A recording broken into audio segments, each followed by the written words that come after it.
I never believed in spirits, until now. By Reddit user Plastic Reflection 40. I, a 29-year-old man, grew up in Florida, in different parts for different spans of my life, until recently. Living there was all I knew. We would vacation to other tourist destinations in Florida for summer breaks.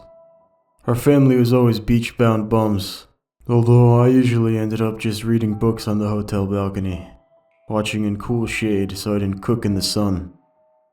We might take a haunted ghost tour while in St. Augustine, or enjoy a museum or church, but I never believed in all the spooky ghost stuff. It was creepy, sure, but I never saw anything with my eyes, and to me, seeing is believing when it comes to all that stuff. Anyways, like I said before, I no longer live in Florida, and recently took residence in North Georgia, close to the Appalachian Mountains. It's a big change from sunshine all day to cold and ice and real seasons. When I moved, I brought my dog Bubba with me to my new place. For a little context, Bubba is trained and doesn't really react to storms or fireworks. When there's noises outside that would usually make a dog freak out, he doesn't. Well, to get to it, recently Bubba has been really reacting to the storms that have been rolling through the mountains in the spring. The rain would start. Bubba would be barking at the window. The first strike of lightning, he would jump on my bed and put his back to me with all his hairs standing up from the back of his neck to the base of his tail. And when the first claps of thunder would rattle, he would get low and growl. Snarling, all of his teeth would be bared, and he would stare at my bedroom door.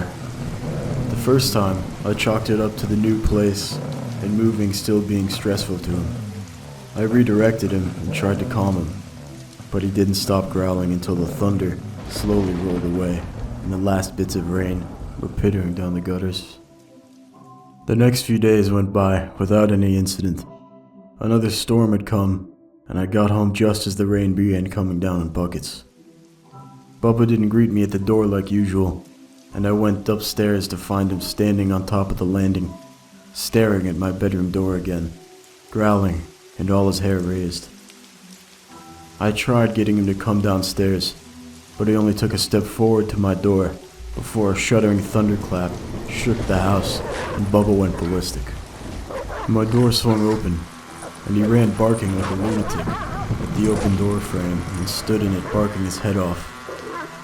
I was a little frightened, not gonna lie. These are the type of things you see in those crazy horror films. But I just swallowed and went to Bubba, closed the door and took him for a drive with me, and waited for the storm to come down. The whole time in the car, he slept in the back seat. The next week went by without any storms and no incidents with Bubba. This brings me to yesterday. I raced home from work, trying to beat the storm clouds before they unleashed whatever hell I was about to endure this time. I got home and barricaded myself and Bubba in my room with food and water for him while we weathered the storm together. Like clockwork, Bubba was snarling and barking at my door while he stood at the edge of my bed as the thunder and lightning began. I tried to calm Bubba, but he just wouldn't stop. The lightning struck and I counted, waiting for thunder. I didn't have to wait long. Bubba jumped off the bed as the door swung open again. I saw a hand retract away from the knob.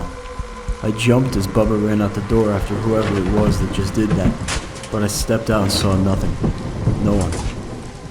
I didn't hear anyone racing down the stairs. No one was hiding on the first floor. It was fucking terrifying. This morning, I woke up and heard voices downstairs. To clarify, I live alone, in a standalone cabin with 2 bedrooms upstairs and a living space and kitchen downstairs. I couldn't make out what was being said, but they were loud and angry. When Bubba woke up, he was immediately on edge again, fur raised and growling. I went to open my door, and Bubba flew downstairs with me behind him. I thought, if these people want to break in, let them get bit. but there was no one there when I got downstairs. It's been a couple hours now. Someone is knocking on my front door. They won't say anything when I ask who it is, and I'm really starting to panic. They just keep asking me to open the door, and they use my name. Bubba's going crazy. What do I do? I ended up calling the police. They, whomever was at my door, wouldn't stop knocking. They sounded like my dad. He was pleading with me to open the door, that he was hurt driving up to the cabin. That's why I called the police, because my dad has been wheelchair bound for the last few years and relies solely on my mom for transportation. There is no way he was up here banging on my door at 5 a.m. The knocking became banging, became pounding fists, then rattled the whole house. It took an hour for police to show up. Bubba was snarling, protecting me, but he never looked away from the front door.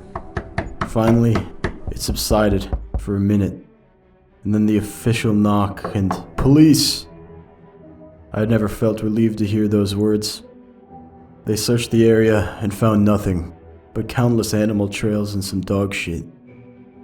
They said to call back if it happens again, and next time they'll try to ambush whoever was harassing me. I'm petrified to leave my dog alone at home now. I'm petrified to even live here now. I'm petrified to even go to bed.